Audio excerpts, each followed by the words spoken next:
Pessoal, eu fiz alguns vídeos sobre vício, né? E muita gente perguntando nesse canal sobre vício no sexo. Existe mesmo isso? O que é isso? É invenção?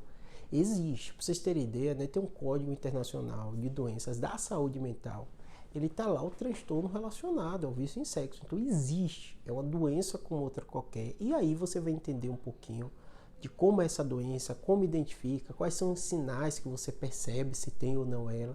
E eu vou falar um pouquinho para vocês. Vamos lá para vocês entenderem. Primeiro aspecto, toda vez que envolve esse tema, gera uma certa polêmica, porque por mais que seja uma atividade humana normal e natural, né? Sempre é um tema que é difícil dos pacientes falarem, é difícil encontrar sobre o tema, né?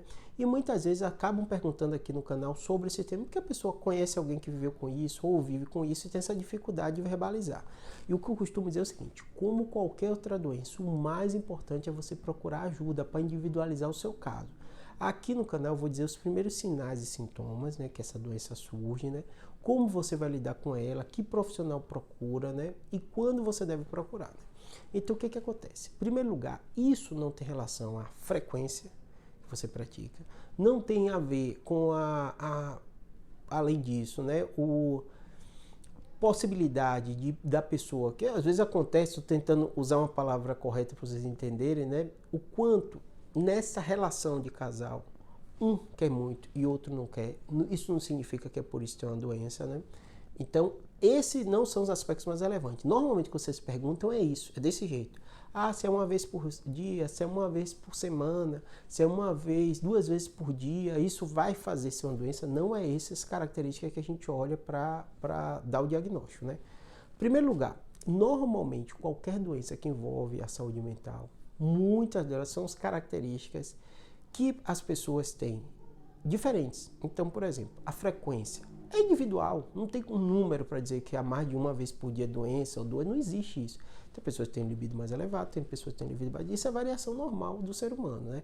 Por isso que você tem que entender que a maioria dessas classificações elas vão incluir quando isso prejudica a vida da pessoa. Então, como assim, Júlio? Como é que isso vai prejudicar? Existem muitas pessoas que o vício faz, e é muito comum ela receber o diagnóstico disso, que começa a prejudicar o convívio social. A pessoa não tem vontade de fazer outras coisas, então ela às vezes fica mais reclusa em casa por causa desse vício, né?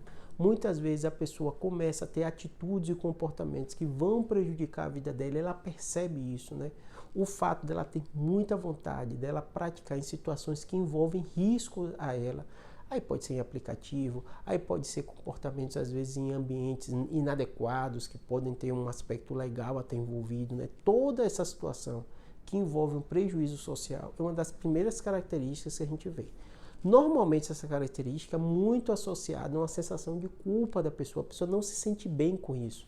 Depois de praticar, ela se sente mal, ela sabe que ela está fazendo errado, ela sabe que aquilo pode prejudicar ela, ela sabe que aquilo pode ter algum comprometimento da vida dela. Então, normalmente, esse aspecto também é muito claro, né? Terceiro aspecto, normalmente isso além de prejudicar a pessoa sentir tudo isso, prejudica as pessoas ao redor dela, né? A família percebe, né? Muitas vezes colegas de trabalho percebem. Então, além de ter esse prejuízo individual, ter esse prejuízo comportamental, às vezes tem esse prejuízo social. Só que, como eu falei que tem essa variação do normal, né, de intensidade e tal, e as pessoas que estão ao seu redor nem sempre sabem, percebem muito bem, né? É muito importante nessas situações onde há um certo prejuízo, a pessoa procurar ajuda. Normalmente é o psiquiatra que vai fazer essa avaliação para ver se esse comportamento é uma variação do normal ou isso é uma doença que precisa de tratamento. Muitas vezes ele vai dar medicação para ajudar isso também, né?